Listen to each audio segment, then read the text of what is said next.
आज की इस भागम भाग भरी जिंदगी में हर एक चीज चाहिए और तुरंत चाहिए।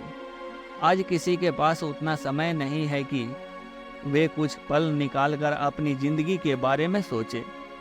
लेकिन इसका भी एक समाधान है जो कि आपको इस वीडियो से मिलेगा। इस वीडियो में आपको सुकून, हिम्मत और नॉलेज के बारे में सीखने को मिलेगा। तो आइए शुरू करते हैं इस कहानी को। उससे पहले कि आप भी भगवान भोलेनाथ को दिल से मानते हैं और उनके सच्चे भक्त हैं तो इस कहानी को पूरा सुनें और चैनल को सब्सक्राइब करके कमेंट बॉक्स में ओम नमः शिवाय जरूर लिखें।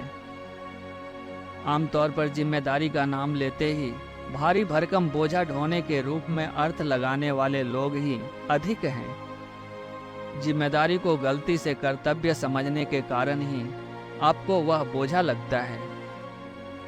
बचपन से बड़ों ने आपको कर्तव्य भावना की घुटी पिलाई होगी।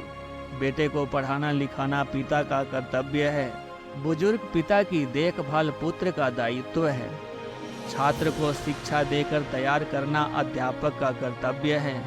कानून का पालन करना नागरिकों का कर्तव्य है। सरहद पर खड़े होकर देश की रक्षा करना सेना का फर्ज है। इस तरह की बातें सुनाते सुनाते उन्होंने कर्तव्य नामक शब्द को आपके अंदर गहराई से बोया होगा। कर्तव्य मानकर आप जो भी काम करेंगे उसमें आपको थकान ही महसूस होगी, रक्तचाप बढ़ेगा। एक बार की बात है, जूतों की कंपनी के मालिक एक दिन अपने कारखाने निरीक्षण करने निकले। पैकिंग अनुभाग में काम बड़ी मुस्तैदी से चल रहा था। एक कर्मचारी ने गत्ते का बॉक्स निकालकर उस पर लेबल चिपकाया और अगले कर्मचारी के पास सरका दिया। दूसरे ने उसमें एक जूता रखा। आगे बैठे कर्मचारी ने बॉक्स बंद करके चिपका दिया। अब वह बॉक्स बिक्री अनुभाग भेजे जाने के लिए गाड़ी में चढ़ाया गया। यह देखकर मालिक सकपका उठे। बोले, अरे क्या हो रहा है यहाँ? जूतों को हम जोड़ों में तैयार करते हैं ना, क्यों एक जूते को पैक कर रहे हैं ये लोग? मैनेजर ने इत्मीनान से जवाब दिया, सर, यहाँ कोई भी कर्मचारी वेतन के बदले में अपना कर्तव्य निभाने से नहीं चूकते। लेकिन समस्या यह है कि आज बाएं पांव का जूता बॉक्स में रखने वाला छुट्टी पर है। अपना कर्तव्य निभाने में ना चूकने वाले कर्मचारियों के होने के बावजूद मालिक के व्यापार का हश्र क्या होगा, जरा सोच कर देखिए। पूरी तरह से जिम्मेदारी लिए बिना केवल कर्तव्य मानकर काम करेंगे तो वह आपके विकास और उन्नति में किसी भी सूरत में सहायक नहीं होगा। उसका मन जल्द ही उब जाएगा, काम से विरक्ति पैदा हो जाएगी और तब आप संवेदनहीन यंत्र की तरह काम कर रहे होंगे।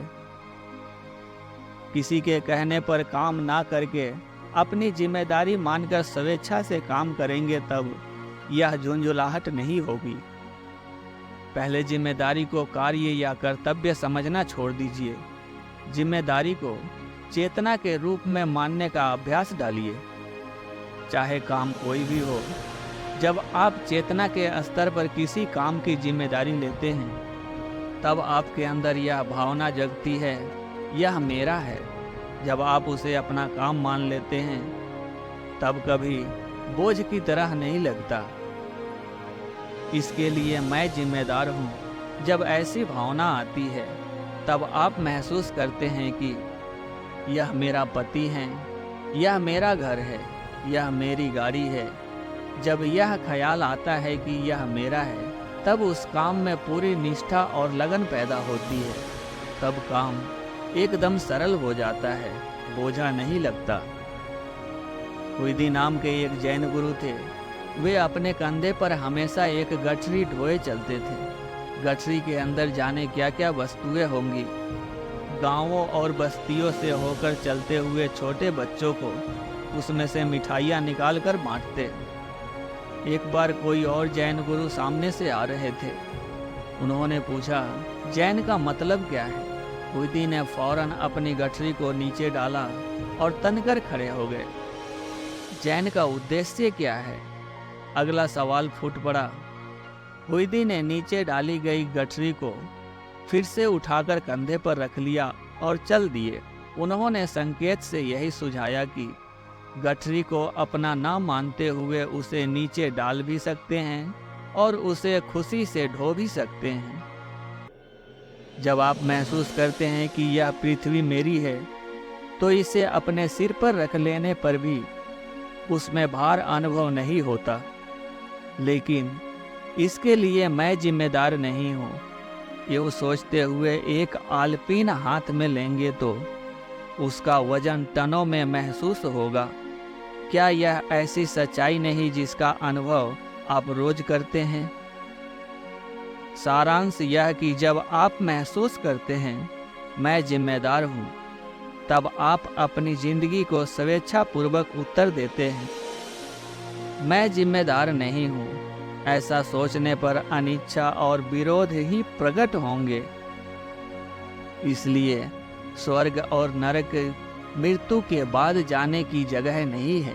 ये तो ऐसी संभावनाएं हैं जिन्हें आप यहीं पैदा कर सकते हैं। चाहे वह आपका कार्यालय हो, घर हो, बाजार हो, विद्यालय हो, खेल का मैदान हो, आप कहीं भी रहें और परिवेश कैसा भी हो, अगर आप इच्छा से और पूर्ण रूप से उत्तर देना सीख गए तो यह जिंदगी आपके लिए हमेशा स्वर्ग ही बनी रहेगी।